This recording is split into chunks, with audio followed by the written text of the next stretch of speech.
All right, guys, here's your Week 15 fantasy football. We're going to talk about some players that you can add and also some players that you're going to really want to play with for your fantasy football playoffs. Now, obviously, if you pay attention to my previous videos, Kenyan Drake and Alex Collins, I said this, I've been saying this for the past 5 weeks. You can go back to my previous video. I'm not joking. Obviously, you know to start Kenyan Drake and Alex Collins in your lineups this week. And I'm going to tell you why to start them over guys like Carlos Hyde, DeMarco Murray, Latavius Murray. They all need to be started this week if you don't have, say, you're not loaded, say, with like Le'Veon Bell and Todd Gurley. So I own Le'Veon Bell. I'm also deploying Alex Collins this week, and I'm also deploying Kenyan Drake. So let's talk about that for a second. Also, too, Leonard Fournette is out. So here's what I did. I dropped DeMarco Murray, and I picked up Chris Ivory. My opponent has Leonard Fournette. Right now, guys, you got to stop thinking about your depth of your lineup, and you have to start playing keep away. Last week, I added Aaron Rodgers before he got the starting designation, before he came off IR. So I own Russell Wilson and Phillip Rivers. Why would I want Aaron Rodgers? Because I don't want anybody else owning Aaron Rodgers. That's the reason why. So the opponent that I'm playing lost Carson Wentz. They lost Carson Wentz. And they had to pick up Case Keenum. You know who they would have picked up? Aaron Rodgers. Now watch I say that in case Keenum has a 20-point fantasy game, right? All right, so basically, I'm sorry I'm going to upload this late. The reason why, so Carlos Hyde plays the Titans, and this is purely simple. So Carlos Hyde isn't getting a lot of volume that he was seeing. So the one thing that we're seeing with Jimmy Garoppolo and the San Francisco 49ers, and I told you, guys, listen to my old videos, listen to my video of last week, and this will help you for this week as well, because not much has changed. Marquise Goodwin, his value is just going to go up, right? So Marquise Goodwin, if you picked him up, now all the experts are going to have Carlos Hyde probably in the top 12 running backs. I actually see a lot of the top 10. That's where they have Carlos Hyde ranked. Inside the top 12, some even inside the top 10. I think, listen, Carlos Hyde plays the Tennessee Titans, and the Tennessee Titans are actually a defense that you can stream this week. The Tennessee Titans versus the run give up the 6th fewest fantasy points to running backs. Guys, that's a good stat for the season because Carlos Hyde had another tough matchup versus the Houston Texans, who only gave up the 3rd most points to running backs, the 3rd fewest points to running backs. And he only rushed the ball 14 times. He only had 14 touches in that game. The only thing that really saved his day was a touchdown, and he broke off a nice run. Had he not broken off a nice run and scored a touchdown, his fantasy day would have been about 4 fantasy points. So when you look at Carlos Hyde, when you look at the numbers, be very careful. DeMarco Murray played a Cardinals defense that was the 7th toughest versus the run, and look how many points DeMarco Murray got. What did he get, like 4.7 fantasy points last week? So those are matchups that I like. I like Alex Collins over Carlos Hyde. So if you're sitting there going, Alex Collins, if you paid attention to my previous video and watch it, I'm also down on Dak Prescott until Ezekiel Elliott comes back. Okay, so let's look at Dak Prescott for a second. Now, Dak Prescott last week in standard leagues got you 26.58 fantasy points. Okay? But here's the deal. You say, why are you down on Dak Prescott? Well, Prescott numbers look great. And you know I've been down on Dak Prescott since before Thanksgiving. What has Dak Prescott gotten you since week 10? 13.24 points, minus 1.2 points. I mean, even Deshaun Kaiser on the Cleveland Browns can't get you minus 1.2 points. Then he followed up his minus 1.2 point performance with 3.16 points. 3.1 fantasy points. Then he followed that up versus a very susceptible Washington secondary with only 14.8 fantasy points. And finally, last week versus the Giants, 26.58 fantasy points. Again, so Prescott looks great, right? On the paper, he looks great. Last week, he completed 20 of 30 passes for 332 yards and 3 touchdowns. So he completed 67% of his passes, but here's the problem. He completed 3 short passes, and 2 of them ended up greater than 50 yards. So that means he dinked and dunked the passes, and the players took it to the house. It wasn't Dak Prescott heaving it down the field. This year, all you have to do is look at Dez Bryant. Dez Bryant's numbers are down without Tony Romo, and that is no secret. Dak Prescott cannot throw the ball effectively down the field. So, yes, it looks great. He was 20 of 30, so he completed 67% of his passes. He threw for over 300 yards, and he put up a 26-point fantasy day versus the New York Giants. But here's what you're missing. Here is what you are missing. It was versus the New York Giants, and one of the passes was a little short pass to Rod Smith, and Rod Smith took it for 81 yards. So yeah, on the stats, it's going to look like Dak Prescott completed 11 yards per attempt. Right? But if you add the 1 completion to Rod Smith for 81 yards, and he took it to the house and scored a touchdown, I mean, it was a little dunk pass. He just threw like a little dinker pass of a couple yards, and Rod Smith took it to the house. So again, Dak Prescott still has trouble throwing the ball. Now, he has a favorable matchup versus the Oakland Raiders. But honestly, there are better options at the quarterback position than Dak Prescott. I'm just down on Dak Prescott until Ezekiel Elliott comes back. Oh, wait a minute. And then when Ezekiel Elliott comes back, they play the Seattle Seahawks. So, guys, you already know, if you paid attention to my videos in the last month, in particular, pay attention to the one at Thanksgiving and then also last week, you know to own Kenyan Drake and Alex Collins. And if you made those decisions, you are reaping the benefits. Because Kenyan Drake, in back-to-back weeks, has scored you 19 fantasy points or greater. Alex Collins, in the last 2 weeks, has scored you 21 points or greater. Also, what I like about these guys is volume. Collins rushed 18 times for 120 yards, and he caught 2 passes for 46 yards.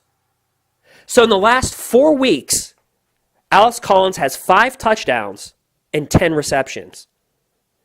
Now, people are like, well, why is he saying that? Because even with Danny Woodhead coming off IR, and by the way, Buck Allen vultured 2 touchdowns away from Alex Collins. If Alex Collins would have had about 35 fantasy points last week if it wasn't for Buck Allen stealing a little bit of carries. So that's volume, guys. He had over 20 touches last week, and that's important. And Kenyan Drake, I told you a long time ago, stay with Kenyan Drake. Remember when there was Damian Williams and Kenyan Drake? And I said, stick with Kenyan Drake. Kenyan Drake, I believe, was a 3rd-round pick in last year's draft. The Miami Dolphins has more invested into Kenyan Drake. Also, Kenyan Drake's yards per carry were much surpassed Damian Williams' yards per carry. So I said stick with Kenyan Drake. Now, obviously, Damian Williams dislocated his shoulder. But Damian Williams, this is after the Jay Ajayi trade. Damian Williams is a pass-catching running back. And when you dislocate your shoulder, not just because I study medicine, or I took, anatomy and physiology 1 and 2, microbiology, pathophysiology, which studies the whole diseases, processes of the human body. Not because, I have a degree in science and I'm studying medicine, but I've also personally dislocated my shoulder myself.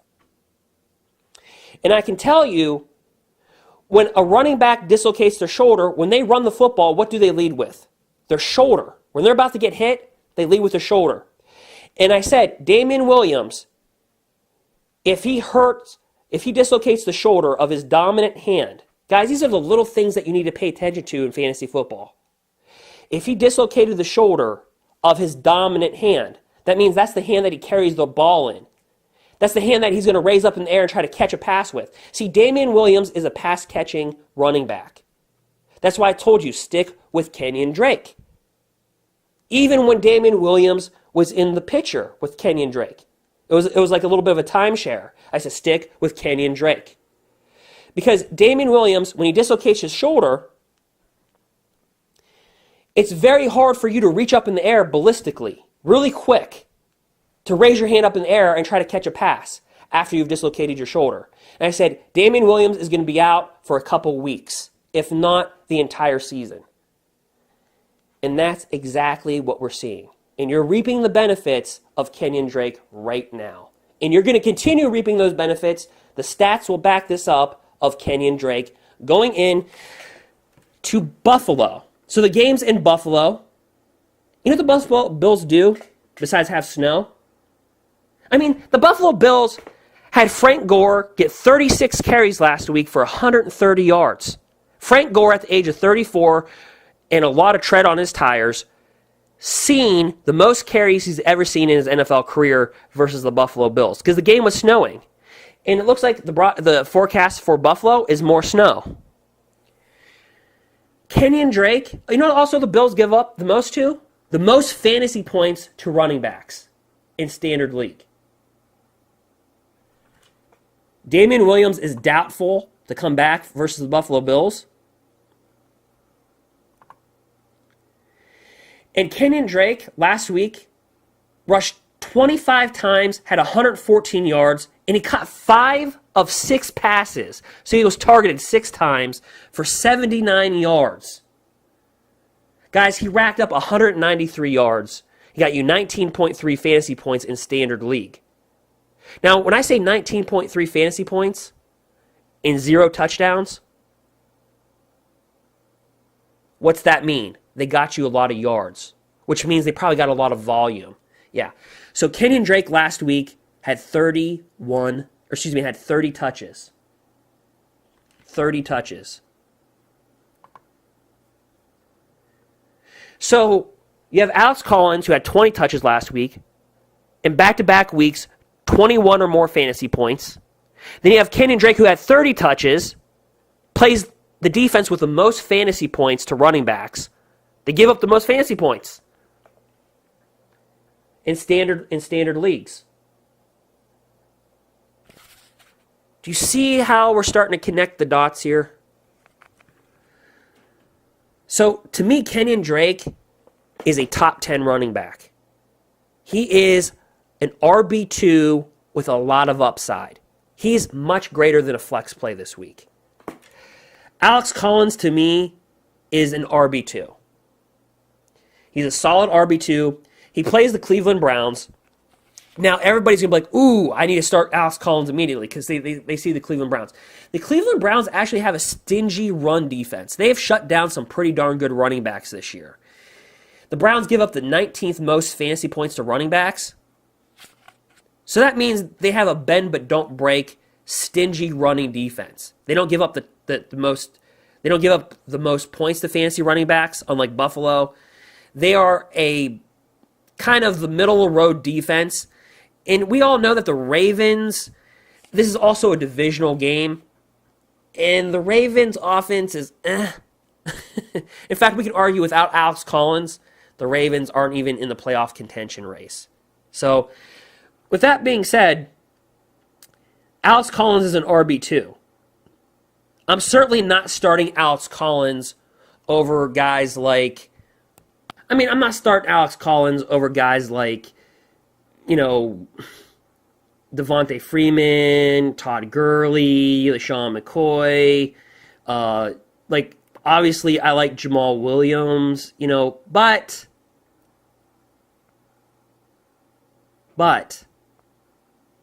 do I like Alex Collins over Carlos Hyde? Yes. Yes, I do. Yes, I do. Again, the Titans gave up the 6th fewest fantasy points to running backs, and that's what Carlos Hyde is facing. So, Alex Collins, to me, Like, to me, Kenyan Drake is like, he is a top, you can almost treat Kenyan Drake like an RB1. He's a high-end RB2 this week that could be an RB1. Guys, so I'm not telling you really what to do. I'm just giving you the information. And the reason why I'm spending a lot of time, and I spend a lot of time in my videos, you'll see, oh man, his video was an hour and a half long. His video was 30 minutes long. His video was 20 minutes long. It's because I'm giving you stats and facts. And so you can make that determination. Like, do you start Marquise Goodwin, who had 12 targets last week with Jimmy Garoppolo? Like, do you start Marquise Goodwin over Carlos Hyde? That's an interesting discussion. Like, so do you start Marquise Goodwin or Alex Collins or Kenyan Drake? Or, so listen, I just throw the stats out there for you and tell you what I would do. So I tell you my opinion, and I back it up with this thing called fact. There's a lot of experts telling you, own Matt Breida, right? And what has that done? Right? You've had a lot of experts. Listen, I've been on Kenyan Drake. You can go back to my videos. I'm not tooting my own horn. It's just I'm giving you the information, and you decide what you want to do. I don't know what your lineup's like. I can't tell you, I can't tell you. Like, personally, like, for example, if I had Delaney Walker or Evan Ingram, I'm starting Delaney Walker. If Delaney Walker gets you consistent fantasy points, like, Delaney Walker is going to get you 6, 5 to maybe 8 fantasy points.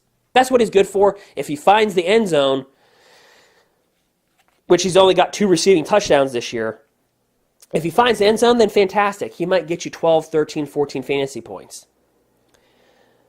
Evan Ingram, he's the guy that can get you 1 fantasy point, and then he's a guy that can get you also 13 or 14. So Evan Ingram's all over the place since the Giants have kind of become miscombobulated. So listen, so if you're facing an opponent that has like Le'Veon Bell, Todd Gurley, let's say they picked up Aaron Rodgers and they're starting Aaron Rodgers, and you're just like, oh my gosh, look at their lineup. Then obviously you go with Evan Ingram because he has more upside than Delaney Walker, right? But if your opponent kind of looks beat up like your roster, he's like, man, my opponent might, in standard leagues, my opponent may only score like 85, maybe 90 fantasy points at best. Then you need to get guys that can get you points, consistent points. Because you cannot have 1 or 2 points at the tight end position. So a guy like Delaney Walker, even if he only gets you 6 or 7 fantasy points, this year at the tight end position, that's pretty good. And Delaney Walker is the 7th ranked tight end this year in standard leagues. Like that, those are the type of decisions that like you have to make though, But so it depends on your matchup. You have to look at your opponent as well to determine what you do. But like to me, Kenyan Drake over Carlos Hyde, over Jamal Williams, like I'll even take it a step further. I kind of like Kenyan Drake. Like I could lose my butt on this, but I like Kenyan Drake over possibly Devontae Freeman.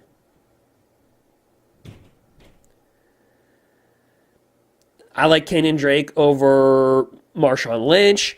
I like him over Alfred Morris, most certainly. I like him over Latavius Murray. I like him. Okay, you get the idea. I think Kenyan Drake is a top 10 running back this week. Also, pick up Chris Ivory if your opponent has Leonard Fournette. That's what I did. And the reason why I dropped DeMarco Murray for Chris Ivory, well, number one, my opponent has Leonard Fournette. So I picked up Chris Ivory. Chris Ivory is slated to start, by the way. So if you're just hearing this information, please try to pick up Chris Ivory.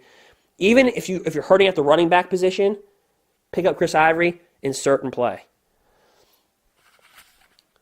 Now, the reason why I'm down on DeMarco Murray, realistically, is because his volume really hasn't been that great.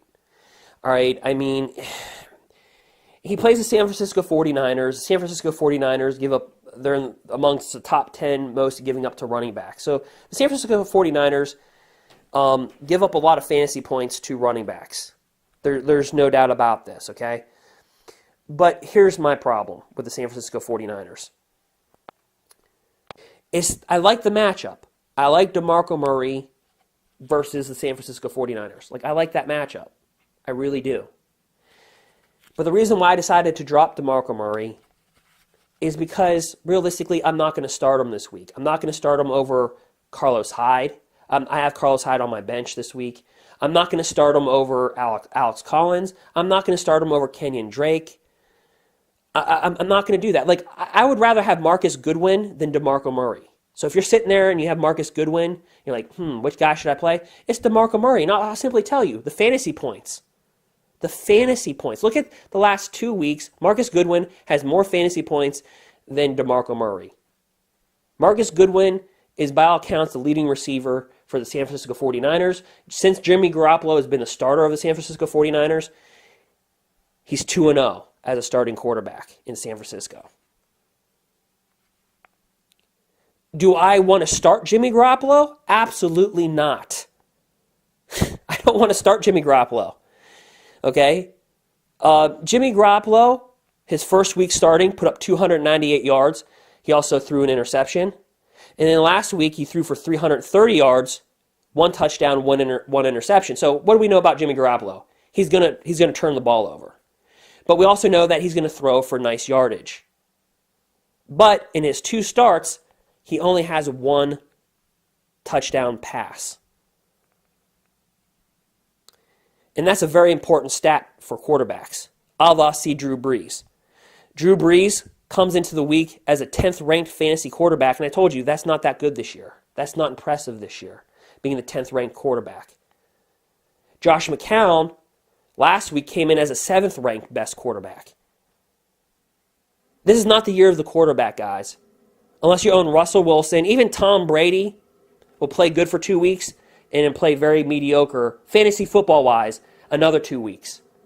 In a year where some of our top quarterbacks, like Drew Brees, since week 3, has only put up 2 20-point fantasy games. In fact, all year, Drew Brees has only put up 3 20-point fantasy games. Just think about that for a second. And he is a 10th ranked quarterback with only 3 20-point fantasy games. So this year, if you're sitting there and going, I have a top 10 quarterback, unless they're in the top 5 or top 6, it's not that impressive. It's not that impressive. And the overall number doesn't tell you the consistency. Right? So for example, Cam Newton in most years finishes in the top 10 of the quarterback rankings. And this year, he's been a pretty impressive quarterback. He's had some pretty rock-solid games. But Cam Newton's stat line, although in a lot of years he'd finish in the top 10, besides his MVP season, a lot of his stats look like this. 9 fantasy points, 11 fantasy points, 12 fantasy points, 14 fantasy points. And then he'd get you 32 or 35 fantasy points. So Cam Newton would have 4 big monster games where he'd get you like 30 fantasy points or more. So at the end of the year, overall, he's ranked in the top 10 of quarterbacks, typically in the bottom of the top 10. But those numbers are kind of inflated because of those 4 big games that he would have. But we don't talk about the other 12 weeks that he had. Where he was getting you 9 fantasy points, 11 fantasy points, 12 fantasy points, 14 fantasy points. We don't talk about those weeks. We talk about the week where Cam Newton had 30 or more points. And that is Cam Newton. That is the whole thing about Cam Newton. When he's on, he's on. When he's off, he is off. So I'd rather have a quarterback that scores me 17 to 20 fantasy points every single week than a guy that, he might get you 30 fantasy points, but he might have that one big game every 4 weeks. But in fantasy football, it's all about consistency. being a model of consistency. How consistent can you be? It's not about the overall numbers at times. It's how consistent are you each and every week. And I'd rather have a quarterback that gets me 17 to 20 fantasy points than a quarterback that might get me 9 one week and 35 the next. Right? So that's just my opinion. And that's why I like Marcus Goodwin. Marcus Goodwin is that wide receiver who does not find the end zone. If Marcus Goodwin could find the end zone, he'd be a top 10 wide receiver. To me, Marcus Goodwin is a top 25 wide receiver. I said this last week. He's a top 25 wide receiver. It's just that solid. I mean, he's a guy that gets a lot of volume and targets, and he's going to get you yards. Only if he could find the end zone. But I'm going to tell you this. The 1 week that he does find that end zone, you're going to be glad that you started him. Guys, he's an easy 7 to 9 point fantasy guy. He's going to get you those. In standard leagues, in PPR leagues, I like Marcus Goodwin even more because he gets a lot of receptions.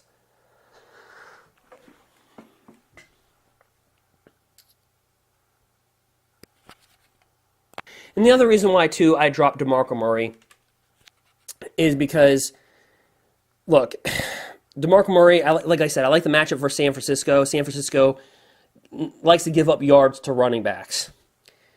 But I'm not starting DeMarco Murray. DeMarco Murray, to me, is a very low-end RB2. In fact, you know what? And to me, he's an RB3. He does have upside. DeMarco Murray always has upside.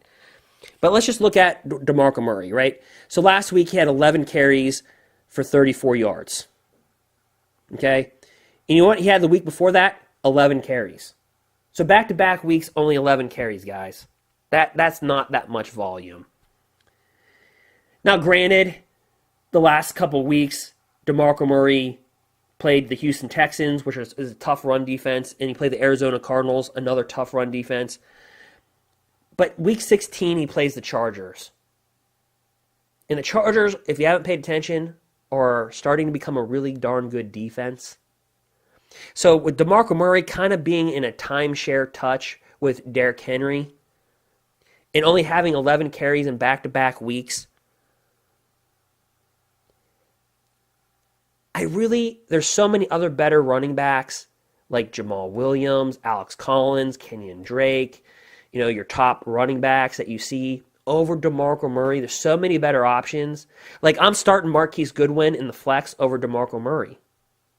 There's so many better options that on my lineup, I just dropped DeMarco Murray and picked up the handcuff to Leonard Fournette, which is Chris Ivory, because my opponent owns Leonard Fournette.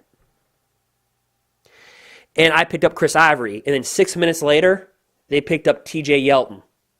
So I got to the backup running back before they did. So basically, Leonard Fournette is out for them. See, guys, notice it doesn't matter about your depth anymore. The days, the season, that's great. It's like, oh, I got 5 running backs, on my roster. But guys, you can only start 3 running backs max, right? In your RB1 slot, your RB2 slot, and then your flex. So what good is it to have 5 running backs? Like, what good does that do you now? You know what I mean? So, it's all about your starting lineup. You have to put your best lineup with the best matchups on the paper. Does DeMarco Murray sound better than Kenyan Drake? I mean, DeMarco Murray versus the San Francisco 49ers, absolutely, it sounds on paper, it sounds better. But when you actually look at it, no, it's not. Kenyan Drake's getting 30 touches. DeMarco Murray's getting 11. I mean, Kenyan Drake, 19 fantasy points or greater in the last 2 games. And by the way, versus a New England Patriots defense that was on the rise. I mean, when do we say that, okay, and the Buffalo Bills give up the most fantasy points? Now look, DeMarco Murray he always has that upside.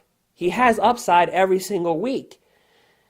But the stats would say, go with Kenyan Drake, go with Alex Collins.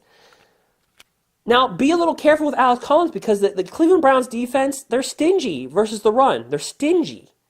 They're a stingy defense. They're not a top 10 versus the run. But they are top 13 versus the run. They give up the 13th fewest fantasy points to running backs. So they're like a bend but don't break type of running defense. So do I expect Alex Collins to have a 20-point fantasy game like the last 2 weeks? No. I think Alex Collins can get you somewhere between 10, maybe 12 fantasy points. Somewhere in that area. And that's a lot better than DeMarco Murray. But Alex Collins, do I see Alex Collins certainly, possibly scoring 20 or more fantasy points yet again? And yes, he's done it in back-to-back weeks. He had 20 touches last week. Listen, guys, with Danny Woodhead in the lineup, he's got 10 receptions in the last 4 weeks. He's had 10 receptions in the last 4 weeks. He's had 5 touchdowns in the last 4 weeks. And just look at his, if you just look at his yardage is just going up each and every week. So he's trending in the right direction. His yards go up every week. His touches are becoming more dominant. Guys, he is an RB2 and he's a high-end RB2.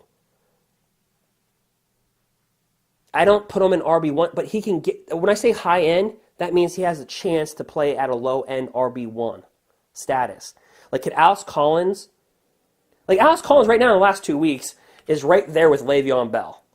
He's right there with Le'Veon Bell when we're talking about fantasy football points. Like that's pretty good.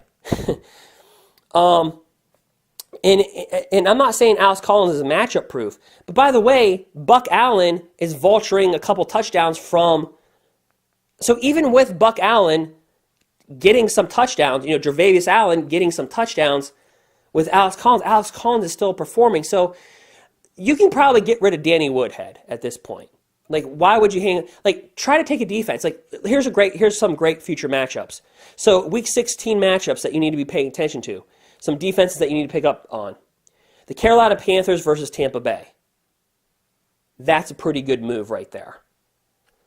I believe the last time the Panthers played, the Panthers defense played Tampa Bay, they got you 16 fantasy points. And that was with Jameis Winston in the lineup. They got you 16 fantasy points. So they are an ad. They had 3 sacks, 2 interceptions, and 1 fumble recovery. And oh, by the way, they only gave up 3 points to Tampa Bay. So that was versus a Jameis Winston-led Tampa Bay Buccaneers offense, and the Panthers gave you 16 fantasy points. But the Bears, the Chicago Bears, they're basically bulletproof at this point.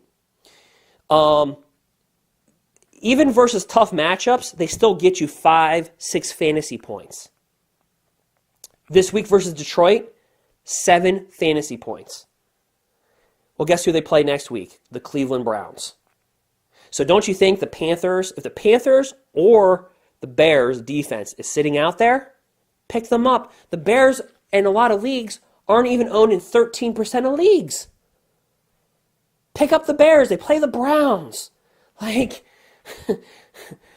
what else do you need to know? There's only a couple things guaranteed in life, and one of them is starting your fantasy football team versus the Cleveland Browns, unless you're playing with the Green Bay Packers defense. That's it.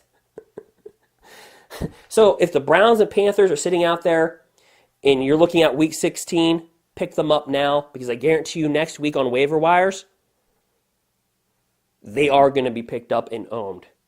Trust me. Your opponents are going to see, who's playing the Cleveland Browns? Oh, the Bears. Who's playing Tampa? Oh, the Panthers? Yeah. The Panthers need to win their football games, and they're going to try to crush Tampa. Okay? In week 16. I just start the Bears defense versus the Cleveland Browns just because it's the Cleveland Browns. It's the Cleveland Browns. It's Cleveland. DeShone Kizer is a turnover machine. Hey, what does he have? 17 interceptions this year? And he hasn't even started every game for the Browns. He's got 17 interceptions this year. No, excuse me.